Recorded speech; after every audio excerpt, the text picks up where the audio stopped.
राह संघर्ष की जो चलता है वही संसार को बदलता है। जिसने रातों से जंग जीती है सुबह वही सूर्य बनकर चमकता है। प्यारे साथियों, आज हम लोग जो है बिहार पुलिस के बेहतरीन तरीके से सेट को आज हम लोग स्टार्ट करेंगे और यहाँ से आज हम लोग जो है ना सेट को जब बनाएंगे तो हमारा स्कोर बढ़ेगा, नंबर बढ़ेगा और बेहतरीन तरीके से हमारा सिलेक्शन होगा। वर्दी वाला प्रश्न है, सेट यहाँ से याद रखेगा। अगर वर्दी पे अगर आपको कब्जा करनी है तो सेट लगाना पड़ेगा मेरे भाई। और प्रैक्टिस सेट जब तक आप प्रैक्टिस सेट पे कमांड नहीं कर लेते हैं तब तक जो है आपका कुछ नहीं होने वाला है। इसलिए यहां से मेरे भाई प्रैक्टिस सेट पे एकदम पूरी तरीके से जोर देना है और लगातार आपको वीडियो जो है मिलते रहेंगे, प्रोवाइड करते रहेंगे। ठीक है, तो चलिए हम लोग मेरे भाई ऑनलाइन सिपाही बिहार कमांडो ध्यान से देख लो, एकदम जबरदस्त तरीके से सेट को पढ़ाने वाला हूं। तो चलिए अब हम लोग स्टार्ट करते हैं। देखिए पहला जो आपके सामने क्वेश्चन है, कितना बेहतरीन तरीके से प्रश्न को पूछा गया है। कह रहा है संविधान सभा में संसदीय प्रणाली को राष्ट्रपति प्रणाली की तुलना में अधिक तरजीह यानी कि अहमियत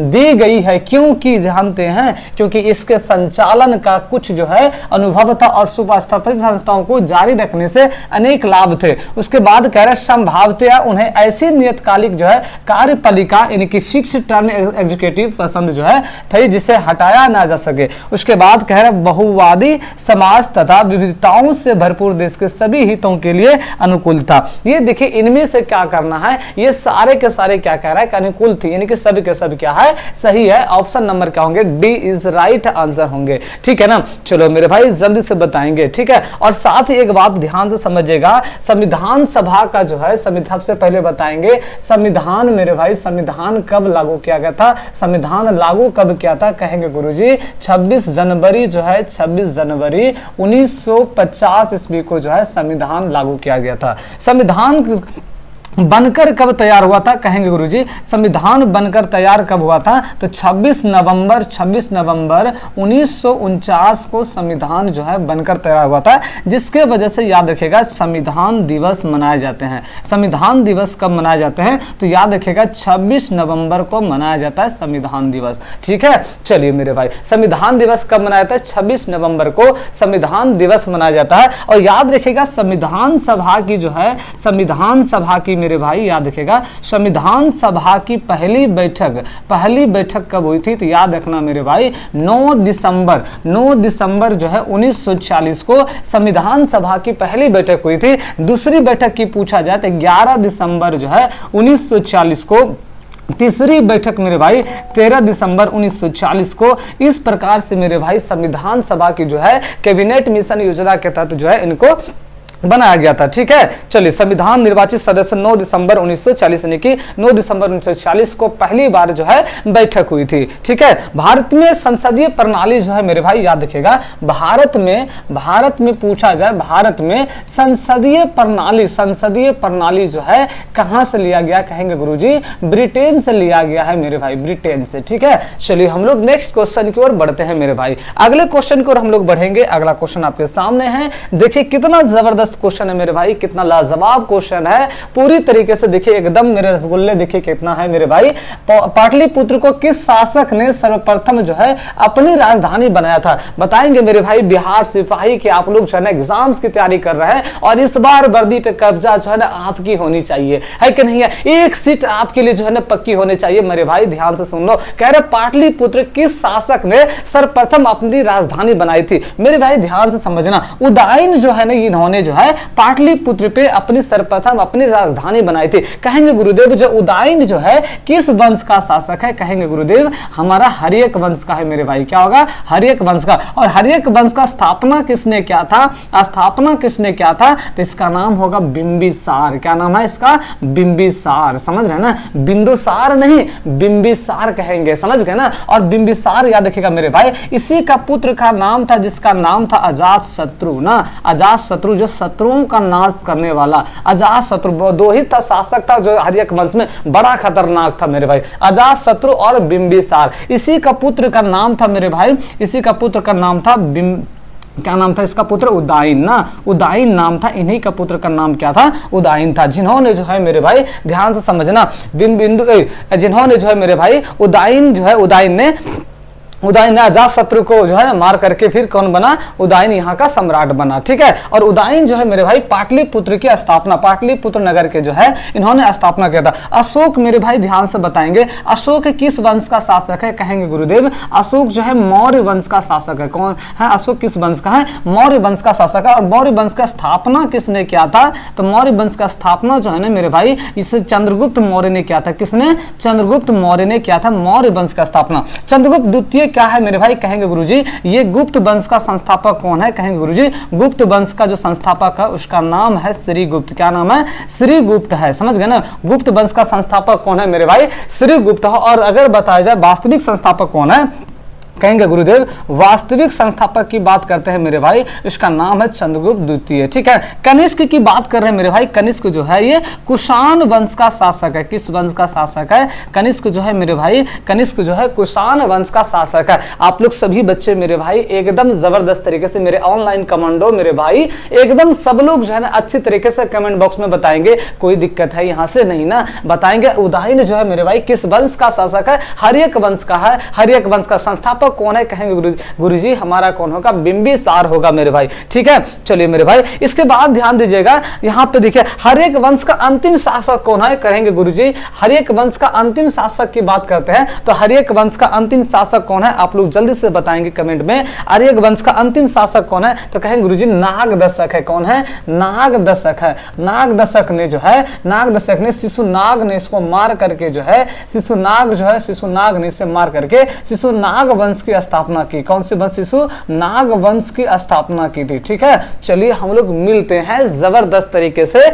मेरे भाई अगले क्वेश्चन की ओर। ठीक है, चलो मेरे भाई साथ ही साथ हम एक चीजें और जानेंगे मेरे भाई, ध्यान से समझना। अशोक जो था उन्होंने 261 ईसा पूर्व में जो है 61 ईसा पूर्व में जो है कलिंग का जो है ना कलिंग युद्ध किया था। कलिंग का आक्रमण कभी किया था 261 ईसा पूर्व में, याद रखिएगा इन्हें। ठीक है ना, चलिए अगले क्वेश्चन की ओर हम लोग बढ़ेंगे। अगला क्वेश्चन कह रहा है कि नालंदा विश्वविद्यालय किस विषय लिए प्रसिद्ध थे। नालंदा विश्वविद्यालय किस लिए प्रसिद्ध था, जल्दी से बताएंगे मेरे भाई। ऑप्शन आपके सामने है, चिकित्सा विज्ञान, तर्कशास्त्र या बौद्ध दर्शन के लिए, रसायन विज्ञान। मेरे भाई ध्यान से समझना, नालंदा विश्वविद्यालय जो है मेरे भाई ये जो है बौद्ध दर्शन के लिए सबसे ज्यादा प्रसिद्ध थे। किस लिए प्रसिद्ध थे, कहेंगे गुरुदेव ये बौद्ध दर्शन के लिए प्रसिद्ध थे। नालंदा विश्वविद्यालय की स्थापना किसने किया, आप लोग के मन में ऐसा क्वेश्चन आया होगा, नालंदा विश्वविद्यालय की स्थापना किसने किया, तो याद रखिएगा मेरे भाई कुमार गुप्त ने। किसने, कुमार गुप्त ने जो है, कुमार गुप्त ने जो है नालंदा विश्वविद्यालय की स्थापना किया, कुमार गुप्त प्रथम ने।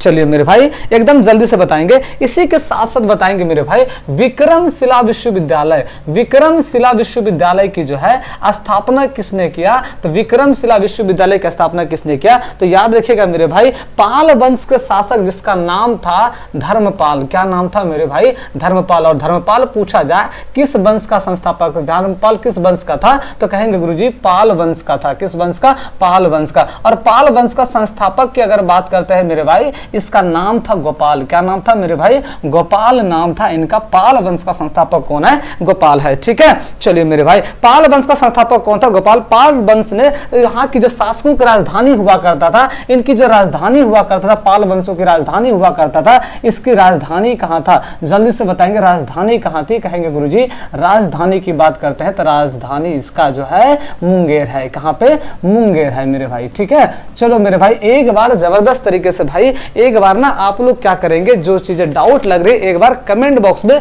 जरूर बताएंगे इसे। ठीक है ना, कहते हैं जो लक्ष्य को अपना मान ले, मुश्किल से ना घबराए, जो मेहनत को अपनी साथी बना ले, एक दिन दुनिया वही उसी पे राज करती है, दुनिया पर वही इंसान राज करता है मेरे भाई। इसलिए मेरे भाई एक महीना यानी कि जो आपका समय चल रहा है ना, पूरी तरीके से एकदम पूरा एफर्ट्स लगा दीजिए, बेहतरीन तरीके से तैयारी कीजिए, जबरदस्त तरीके से तैयारी कीजिए। और इस बार सिलेक्शन आपका ये सोच के रखिए, इस बार मेरा सिलेक्शन होगा, मैं नहीं तो कौन बे, है कि नहीं है, इस बार कौन होगा, है कि नहीं है। इसलिए एक सीट अपने लिए मेरे भाई एकदम पक्की कर लीजिए, एकदम जबरदस्त तरीके से, है कि नहीं है। और एक अगले बेच के मतलब ये मत कीजिए, इस बार अपना जो है ना एक सीट अपने लिए, एक सीट पक्की कर लीजिए मेरे भाई। ठीक है, चलिए मैं आपको यहां से प्रोवाइड करता रहूंगा, सेट एकदम कराऊंगा बताऊंगा, और सेट से जानते हैं आपका नंबर इंक्रीज होगा। क्या होगा? नंबर आपके बढ़ेगी, ठीक है ना। जब आप सेट लगाएंगे, रेगुलर लगाते रहेंगे, तब आपकी कहीं ना कहीं नंबर बढ़ेंगे, ठीक है। चलिए मेरे भाई अगले क्वेश्चन की ओर हम लोग बढ़ते हैं। अगला क्वेश्चन हमारे क्या है, ध्यान दीजिएगा।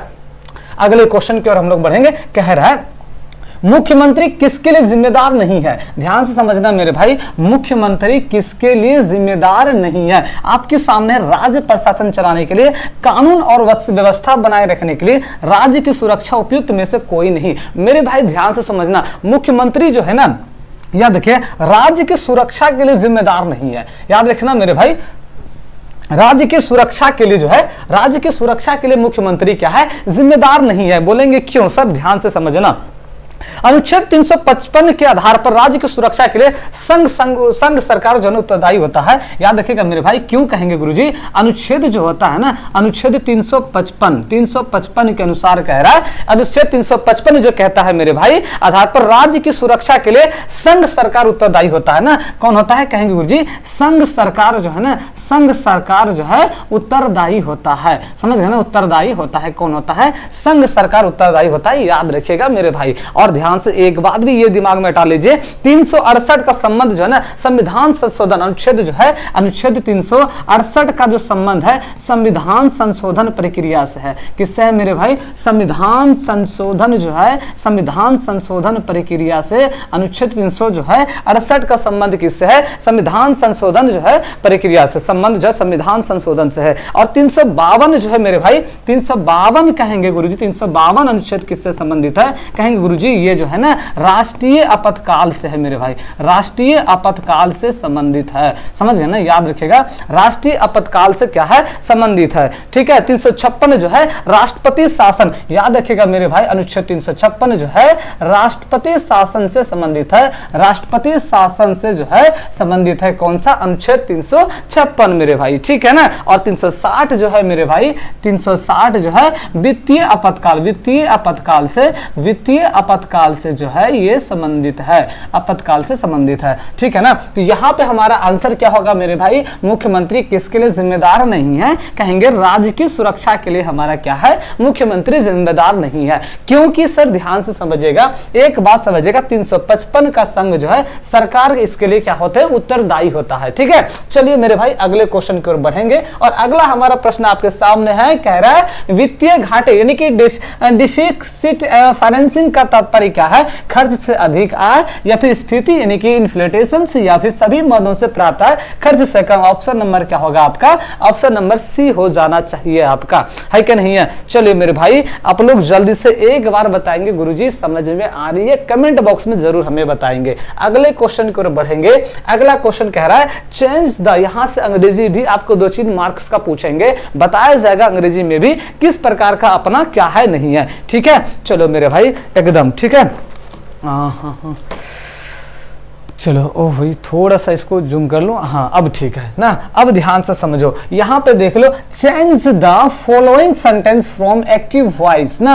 अब आपको क्या करना है? एक्टिव से पैसिव में बदलना है। और किसे बदलना है गुरुजी? देखिए, मिस्टर कुमार टीचर्स अस इंग्लिश ना, मिस्टर कुमार टीचर्स अस इंग्लिश, यहाँ पे बनाना है इसको। कौन सा? एक्टिव से हमें passive. We are taught the English by mister Kumar, we are taught ना, taught English by mister Kumar. Option number क्या होगा? ए हो जाएगा। आंसर हमारा क्या होगा? ए नंबर आएगा, ठीक है ना। चलो मेरे भाई अगले क्वेश्चन की ओर हम बढ़ते हैं। अगले क्वेश्चन हमारे सामने है, कह रहा है choose the correct suffix to complete the word in the given sentence ना। और कह रहा है the accident happened because of carelessness. यहाँ पे क्या भराएगा? फिल इन द ब्लैंक्स को भरना है। कह रहा है the accidents happened because of careless ना। यहाँ पे क्या है? सफिक्स है ना। सफिक्स किसको कहेंगे? याद रखिएगा मेरे भाई, एक चीज ध्यान से समझना, एक होता है रूट वर्ड ना, ध्यान से समझिए, एफिक्सेस आता है। क्या आता है? एफिक्सेस ना, इसको क्या कहते हैं मेरे भाई? एफिक्सेस कहते हैं। और यहाँ पे जो है ना मेरे भाई, एक होता है प्रीफिक्स, क्या होता है?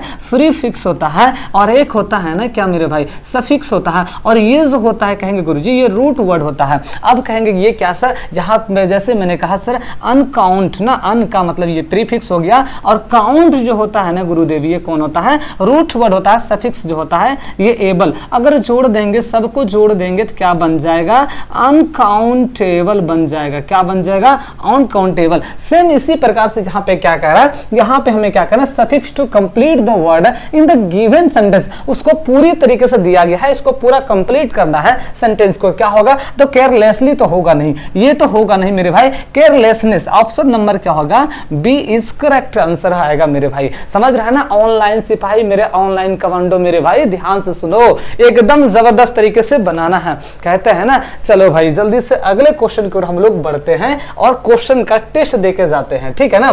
चलिए, choose the correct translation of the following. Option है sentence, we should not polluted the Ganga. कह रहा है वी शुड, हमें गंगा को जो है, हम लोगों को गंगा को प्रदूषित नहीं करना चाहिए, यही कह रहा है ना। हमें बताइए आंसर क्या होगा मेरे भाई, जल्दी से बताओ, है ना क्या होगा मेरे भाई। तो कहेंगे गुरुजी देखिए, we should not polluted the Ganga, हम लोगों को गंगा को प्रदूषित नहीं करना चाहिए। ऑप्शन हमारा क्या होगा, बी इज राइट आंसर होगा। इसका ट्रांसलेट का हमें हिंदी करना है, ठीक है ना। कह रहा ध्यान से समझिएगा, choose the alternatives which is the best substitutions of word sentence. Irritatings, यहाँ पे इरिटेटिंग्स इनकन्वेंसिंग ना, ये देखा है, ट्रांसक्विलिटी, हैसल्स, हार्मोनी, रेक्टिट्यूड ना, हमारा क्या आ जाएगा आंसर, हैसल्स आ जाएगा। ऑप्शन नंबर बी आ जाएगा, ठीक है। चलिए अगले हम लोग क्वेश्चन को बढ़ेंगे। ये देखिए कितना लाजवाब क्वेश्चन है मेरे भाई, एकदम जल्दी से बताओ क्या क्वेश्चन है भाई, है ना। जल्दी से आप लोग जो है क्या करेंगे, इसे बताएंगे।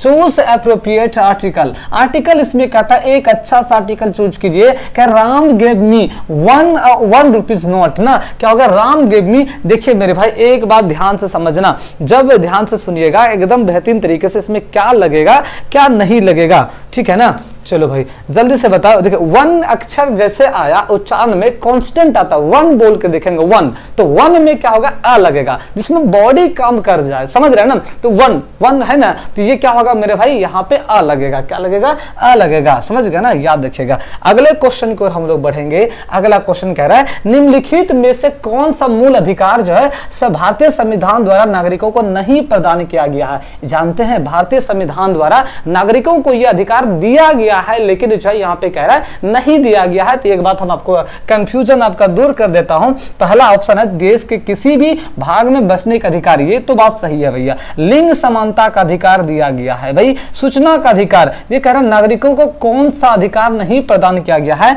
ऑप्शन आपके सामने होगा, आंसर होगा हमारा सी आंसर होगा। राइट आंसर क्या होगा, सूचना का अधिकार नहीं दिया गया। मेरे भाई ध्यान से सुनो, है कि नहीं। सूचना का अधिकार जो है अधिनियम जो है कब लागू किया गया था, तो कहेंगे गुरुजी 2005 ईस्वी में सूचना का अधिकार अधिनियम जो है मेरे भाई लागू किया गया था। अधिनियम जो है लागू किया गया था, ठीक है। सूचना का अधिकार अधिनियम कब लागू किया गया था, तो 2005 ईस्वी में, ठीक है। उसके बाद मेरे भाई सूचना का अधिकार, ये जो अधिकार है ना, ये जो अधिकार है ना हमारा, ये अधिकार जो है मेरे भाई ये मौलिक अधिकार नहीं है। याद रखिएगा, ये क्या है, मौलिक अधिकार जो है हमारा नहीं है, मौलिक अधिकार नहीं है हमारा, ठीक है। ये हमारा क्या है, मौलिक अधिकार नहीं है। लेकिन सर तब फिर ये क्या होगा, कहेंगे गुरुजी लेकिन सर्वोच्च न्यायालय ने इसे मौलिक अधिकार के समान माना गया। किसने, कहेंगे सर्वोच्च न्यायालय ने। याद रखिएगा, सर्वोच्च न्यायालय ने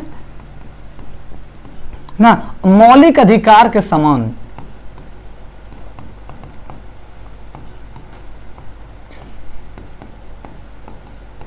मौलिक अधिकार के समान माना गया, ठीक है ना। याद रखिएगा, सर्वोच्च न्यायालय ने मौलिक अधिकार के समान माना गया है, ठीक है। चलो भाई जल्दी से सभी बच्चे एकदम बताएंगे मेरे भाई, ठीक है। चलो आगे बढ़ते हैं। मौलिक अधिकार संविधान के भाग 3 में वर्णित किया गया है। याद रखिएगा, मौलिक अधिकार मेरे भाई, ये मौलिक अधिकार जो है ध्यान से सुनिएगा, मौलिक अधिकार जो है, मौलिक अधिकार अधिकार जो है, अधिकार संविधान के भाग 3 में, किसमें मेरे भाई, भाग 3 में जो है इसे वर्णन किया गया है। मौलिक अधिकार को संविधान के भाग 3 में मौलिक अधिकार का वर्णन जो है, अनुच्छेद जो है, अब मौलिक अधिकार का वर्णन मेरे भाई अनुच्छेद जो है, अनुच्छेद 12 से लेकर के 35 तक में इसका वर्णन किया गया है। मौलिक अधिकार का वर्णन किसमें है, 12 से लेकर के 35 तक में मौलिक अधिकार का वर्णन किया गया है। लिंग समानता का अधिकार का वर्णन कहेंगे गुरुजी, लिंग समानता का अधिकार का वर्णन जो है अनुच्छेद किसमें है, अनुच्छेद 15 में है। किसमें मेरे भाई, अनुच्छेद 15 में है। समझ गए ना, मौलिक अधिकार का वर्णन जो है किसमें है, 12 से 35 तक, और लिंग समानता का अधिकार अनुच्छेद 15 में दिया गया है। ठीक है, उसके बाद शोषण के विरुद्ध अधिकार मेरे भाई, शोषण के विरुद्ध अधिकार 23-24 में, अनुच्छेद किसमें कहेंगे गुरुजी, 23-24, अनुच्छेद 23-24 में शोषण के विरुद्ध अधिकार का वर्णन दिया गया है। चलो मेरे भाई एक बार सभी बच्चे कह देंगे मेरे भाई, ऑनलाइन कमांडो कहेंगे मेरे भाई, सिपाही जी कहेंगे, आप लोग जल्दी से सभी बच्चे क्या करेंगे, शेयर कर देंगे गुरुजी को। ठीक है, चलिए अगले बढ़ते हैं हम लोग मेरे भाई। देखिए अगला क्वेश्चन आपके सामने है, कह रहे भारत के पहले कार्बन न्यूट्रल गांव के रूप में किस गांव को विकसित किया जाएगा। देखो कितना, भारत के पहले कार्बन न्यूट्रल गांव के रूप में किस गांव को विकसित किया जाएगा। भिवंडी तालुक महाराष्ट्र है, तमिलनाडु, हरियाणा, राजगीर। कहें गुरुजी भिवंडी तालुका महाराष्ट्र में है। कहां पे मेरे भाई, भिवंडी तालुका जो है कहां पे है, महाराष्ट्र में है। समझ न्यूट्रल कहां पे है, महाराष्ट्र में। ठीक है, इससे पहले के उद्देश्य का कार्बन उत्सर्जन को कम करना और स्वच्छ हरित पर्यावरण के लिए प्रथाओं को बढ़ावा देना। भारत का 2070 तक शून्य कार्बन उत्पादन का लक्ष्य है। ध्यान दीजिएगा, भारत का जो है 2070 तक कह रहा है, इस यहाँ पे जो है मेरे भाई कह रहा है 2070 तक जो है ना शून्य कार्बन उत्पादन का यहाँ पे लक्ष्य के रखा गया है। शून्य कार्बन उत्पादन, याद रखिएगा मेरे भाई, शून्य कार्बन उत्पादन का जो है, उत्पादन का लक्ष्य रखा गया है। समझ गए ना, ये हमारा यहाँ पे आंसर ध्यान दीजिएगा। देखिए भारत के पहले कार्बन न्यूट्रल गांव के रूप में किस गांव को विकसित किया जाएगा, तो भिवंडी जो है तालुका कहां पे, महाराष्ट्र में, और वहां पे लक्ष्य रखा गया 2070 तक शून्य कार्बन उत्पादन का लक्ष्य रखा गया है। अगले क्वेश्चन को बढ़ेंगे। अगला क्वेश्चन आपके सामने है, देखिए भारत में कह रहा है, कितना क्वेश्चन जबरदस्त क्वेश्चन है, एकदम बेहतरीन क्वेश्चन, लॉलीपॉप वाला क्वेश्चन है मेरे भाई। देखो कैसा क्वेश्चन है, कह रहा है भारत में झूम खेती के अंतर्गत भूमि का सर्वाधिक प्रतिशत किस राज्य में है। झारखंड है, छत्तीसगढ़, मणिपुर, नागालैंड। मेरे भाई कहेंगे गुरुजी नागालैंड में है। कहां पे मेरे भाई, नागालैंड में है। याद रखिएगा कहां पे, नागालैंड में। झूम खेती पर्यावरण दृष्टि से कहता है हानिकारक है ना। स्थानांतरण कृषि क्या होता है, झूम कृषि हो गया आपका पोनम, यानी केरल में इसको कहते हैं, है कि ना। इसी प्रकार मेरे भाई इसे याद रखिएगा। ठीक है, चलो अगले क्वेश्चन की ओर बढ़ते हैं। बिहार सरकार कह रहा है कि नहीं, किस सरकारी नौकरी में महिलाओं के लिए जो है, महिलाओं के लिए 35% आरक्षण का प्रावधान दिया है। जानते हैं बिहार सरकार कौन है, बिहार का मुख्यमंत्री कौन है मेरे भाई, मुख्यमंत्री कौन है, कहेंगे गुरुजी मुख्यमंत्री का नाम है नीतीश कुमार। क्या नाम है, श्री नीतीश कुमार नाम है इनका, नीतीश कुमार नाम है। ठीक है, बिहार का मुख्यमंत्री कौन है, नीतीश कुमार नाम है। ठीक है ना, चलो मेरे भाई जल्दी से बताएंगे, है ना। तो कह रहा है बताएंगे जल्दी से, कितना मेरे भाई, बिहार सरकार ने किस वर्ष सरकारी नौकरी में महिलाओं को कह रहा है 35% आरक्षण, किस वर्ष। तो याद रखना मेरे भाई 2016 में ना प्रावधान दिया गया था, 2016 में महिलाओं को 35% आरक्षण का। समझ गए ना, 35% आरक्षण का। अगले क्वेश्चन को बढ़ेंगे। अगला क्वेश्चन कह रहा है बिहार का सर्वोच्च साहित्य सम्मान कौन सा है। जल्दी से बताएंगे, बिहार का कह रहा है सर्वोच्च साहित्यिक सम्मान कौन सा है। तो याद रखिएगा मेरे भाई राजेंद्र सम्मान। कौन होगा, राजेंद्र सम्मान होगा बिहार का। और कहेंगे सर कालिदास कहां का है, सरस्वती कहां का है। ध्यान से समझिएगा मेरे भाई, कालिदास की अगर हम बात करें, कालिदास कहां का है, तो याद रखिएगा मेरे भाई कालिदास सम्मान क्षेत्र जो है ना, ये कहां का है, मध्य प्रदेश का है। सरस्वती की अगर बात करते हैं तो ये जो है के बिड़ला फाउंडेशन के द्वारा प्रदान किया जाता है। किसके द्वारा, के बिड़ला के द्वारा। किसके द्वारा मेरे भाई, के बिड़ला फाउंडेशन ना, फाउंडेशन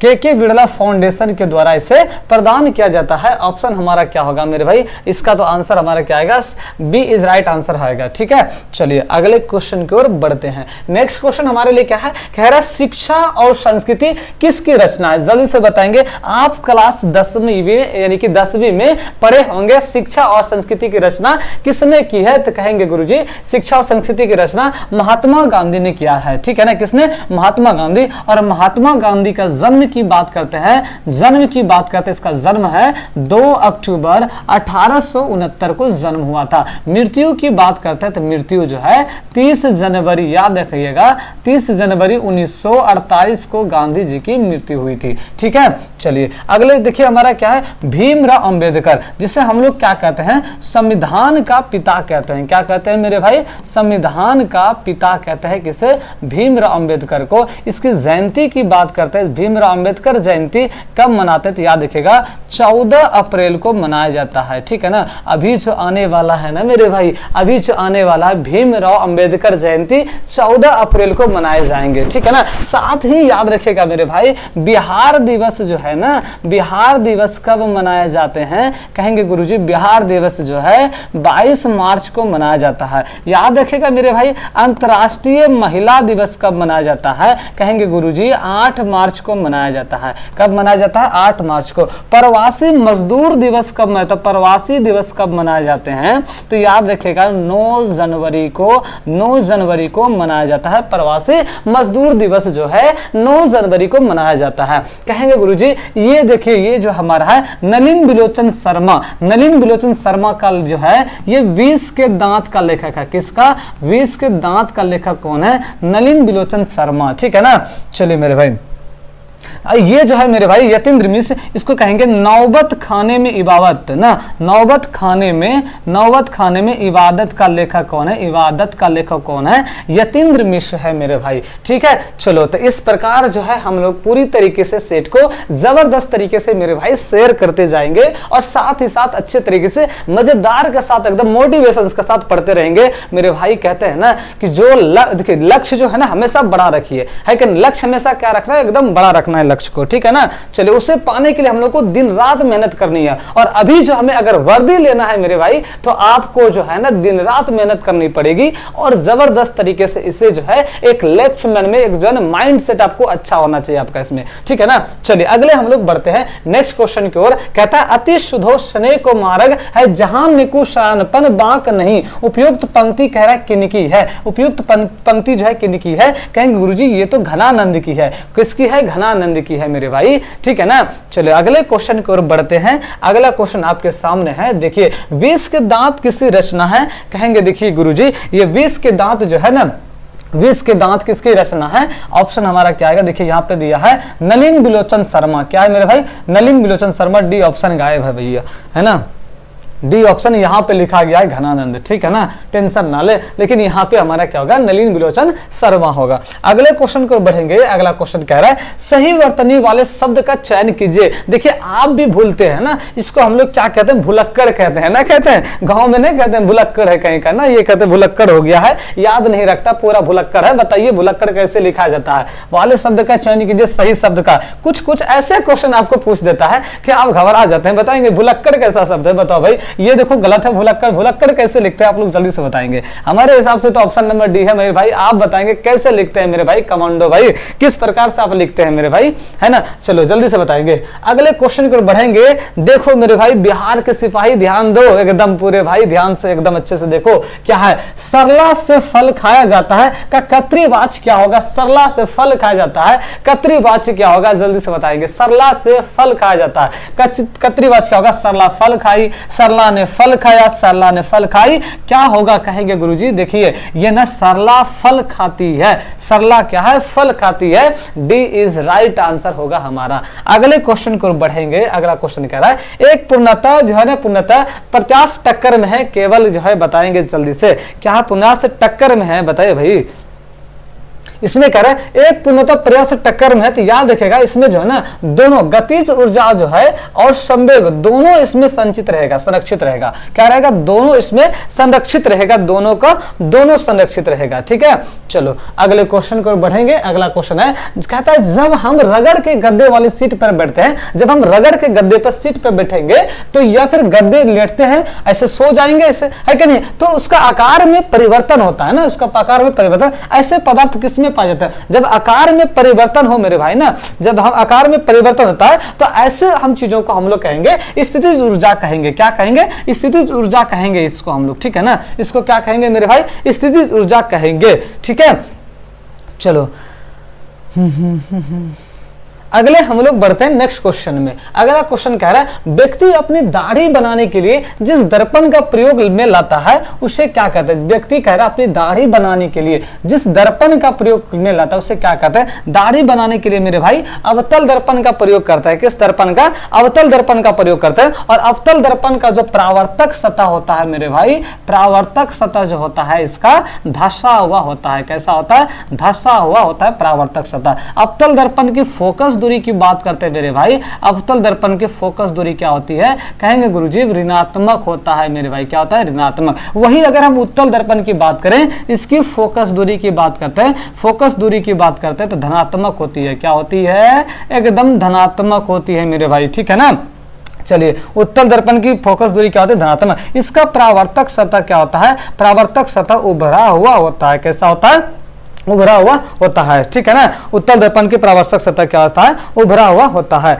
समतल दर्पण की फोकस दूरी क्या होती है? अनंत। समतल दर्पण की जो फोकस दूरी होती है इसकी अनंत होती है। समझ गए ना। चलिए हम लोग अगले क्वेश्चन की ओर बढ़ते हैं। अगला हमारे लिए क्वेश्चन है नेक्स्ट। देखिए कितना जबरदस्त क्वेश्चन आपके सामने आएंगे। देखिए ठोस में चल सकने वाली तरंग कौन सी है? ठोस में कौन सी तरंगे चलती है भाई? ठोस में कहेंगे गुरुजी अनुप्रस्थ और अनुदैर्घ्य जो है ठोस में चल सकने वाली तरंग कौन है? एक अनुप्रस्थ भी है, अनुदैर्घ्य भी है। यानी कि मेरे के हिसाब से कौन होगा भाई? ए और बी दोनों हो जाएगा आपका। ठीक है ना। चलो मेरे भाई ऑनलाइन कमांडो मेरे भाई ध्यान से देखो, है कि नहीं है? एकदम जबरदस्त तरीके से बताओ भाई, है ना। चलो अगले क्वेश्चन की ओर बढ़ेंगे। अगला क्वेश्चन आपके सामने है, कह रहा है निम्नलिखित में से किससे होकर जाने वाली प्रकाश की किरण जो है अपवर्तन के बाद बिना विचलित हुए जो है सीधे निकल जाते, बिना विचलित हुए। तो याद रखिएगा मेरे भाई, बिना विचलित हुए जो है सीधे निकल जाती है, उसे हम लोग कहते हैं प्रकाश केंद्र कहते हैं। क्या कहते हैं? प्रकाश केंद्र कहते हैं। किससे होकर जाने वाले प्रकाश की किरण अपवर्तन के बाद बिना विचलित हुए उसी पथ पर जो है ना सीधे निकल जाती है, उसी को हम लोग क्या कहते हैं? प्रकाश केंद्र कहते हैं मेरे भाई। क्या कहते हैं? प्रकाश केंद्र कहते हैं। और जानते हैं उत्तल लेंस और अवतल लेंस के बिंदु, मध्य बिंदु को यहां पे ध्यान रखेगा मेरे भाई। उत्तल लेंस ना, उत्तल लेंस याद रखेगा मेरे भाई, उत्तल लेंस और अवतल लेंस। और अब जो है अवतल लेंस के मध्य बिंदु को, अवतल लेंस के मध्य बिंदु, लेंस के मध्य बिंदु को मेरे भाई, मध्य बिंदु को प्रकाश केंद्र कहते हैं। क्या कहते हैं? प्रकाश केंद्र कहते हैं। ठीक है ना, याद रखिएगा मेरे भाई। लेंस सूत्र बताएंगे। लेंस सूत्र क्या होता है? लेंस सूत्र क्या होता है? 1 भाई जल्दी से बताओ, लेंस सूत्र क्या होता है? जल्दी से बताएंगे। 1/f बराबर 1/v माइनस 1/u। दर्पण सूत्र की बात करते हैं मेरे भाई। दर्पण सूत्र 1/f बराबर 1/v प्लस 1/u होता है। ठीक है, चलो मेरे भाई अगले क्वेश्चन की ओर बढ़ते हैं। अगला हमारा क्वेश्चन क्या है? देखिए एकदम जबरदस्त तरीके से कह रहा है एक लेंस में आवर्धन का मान सदैव 1 से कम होता है। वो लेंस क्या कहलाता है? आवर्धन कहता है सीधे 1 से कम होता है। वो आवर्धन 1 से जो है सदैव 1 से कम होता है। वो लेंस कौन सा होगा? कहेंगे गुरुजी अवतल लेंस होगा। कौन सा होगा? अवतल लेंस होगा। ठीक है, चलो भाई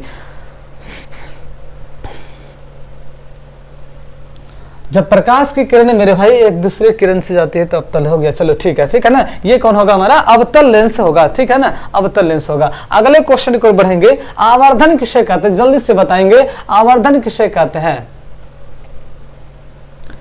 आवर्धन किसे कहते हैं? कहेंगे आवर्धन जो है मेरे भाई प्रतिबिंब की ऊंचाई और वस्तु की ऊंचाई ना, प्रतिबिंब जो है प्रतिबिंब की ऊंचाई, प्रतिबिंब की ऊंचाई और वस्तु, प्रतिबिंब की ऊंचाई और वस्तु की ऊंचाई मेरे भाई, प्रतिबिंब की ऊंचाई और वस्तु की ऊंचाई के अनुपात को जो है, ऊंचाई के अनुपात को मेरे भाई, अनुपात को आवर्धन कहते हैं। क्या कहते हैं मेरे भाई? आवर्धन कहते हैं। प्रतिबिंब की ऊंचाई और वस्तु की ऊंचाई के अनुपात को क्या कहते हैं? आवर्धन कहते हैं। ठीक है, चलो मेरे भाई, इसमें आप लिख सकते हैं m बराबर जो है, m बराबर v/u भी लिख सकते हैं आप। ठीक है ना। चलो अगले क्वेश्चन की ओर बढ़ते हैं। अगला क्वेश्चन आपके सामने, वस्तु से क्या है बड़ा आभासी प्रतिबिंब कौन बनाता है ना? वस्तु से बड़ा आभासी प्रतिबिंब बनाता है कौन सा? उत्तल दर्पण, अवतल दर्पण, समतल दर्पण और आपके आंसर में दिया है डी नंबर अवतल लेंस। कौन सा आंसर आएगा? तो याद रखिएगा मेरे भाई, ऑप्शन नंबर क्या होगा? बी इज राइट आंसर होगा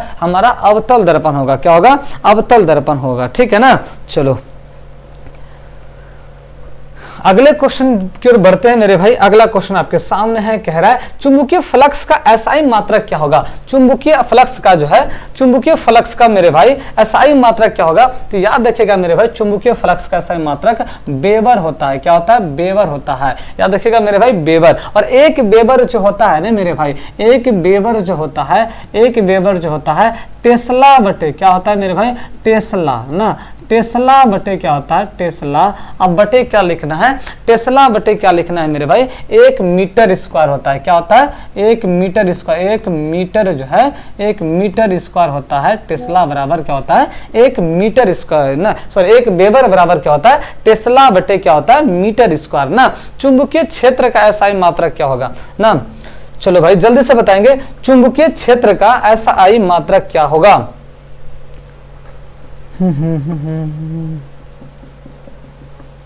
चलो जल्दी से बताएंगे मेरे भाई, चुंबकीय क्षेत्र का एसआई मात्रक क्या होगा? कहेंगे गुरुजी ये होगा चुंबकीय क्षेत्र का। क्या होता है मेरे भाई?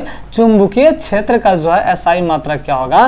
तो याद रखेंगे, कहेंगे टेस्ला होगा। ठीक है। अर्घ जो है, कार्य का जो है ना, कार्य का सीजीएस में जो मात्रक होता है, सीजीएस जो मात्रक होता है उसको कहते हैं अर्घ कहते हैं मेरे भाई। क्या कहते हैं? अर्घ। समझ रहे ना, अर्घ कहते हैं। ठीक है, उसको क्या कहते हैं? अर्घ। स्वप्रेरकत्व का जो मात्रक होता है, स्व प्रेरकत्व का जो मात्रक होता है वो हेनरी होता है। मेरे भाई जल्दी से बताएंगे, आवेश का एसआई मात्रक क्या होता है? आवेश का एसआई मात्रक क्या होता है? तो कहेंगे आवेश का कूलाम होता है। क्या होता है? कूलाम होता है आवेश का। विद्युत धारा का एसआई मात्रक क्या होता है मेरे भाई? याद रखिएगा, विद्युत धारा का एसआई मात्रक होता है एम्पियर होता है। क्या होता है? एम्पियर। ठीक है ना। चलिए मेरे भाई जल्दी से बताएंगे, विद्युत धारा का एसआई मात्रक क्या होता है? एम्पियर। विभवांतर का एसआई मात्रक क्या होता है? विभवांतर का कहेंगे गुरुजी वोल्ट होता है। क्या होता है? वोल्ट होता है। ठीक है। चलो मेरे भाई, इस प्रकार से आपको बहुत सारा चीजें आपको याद रखनी है।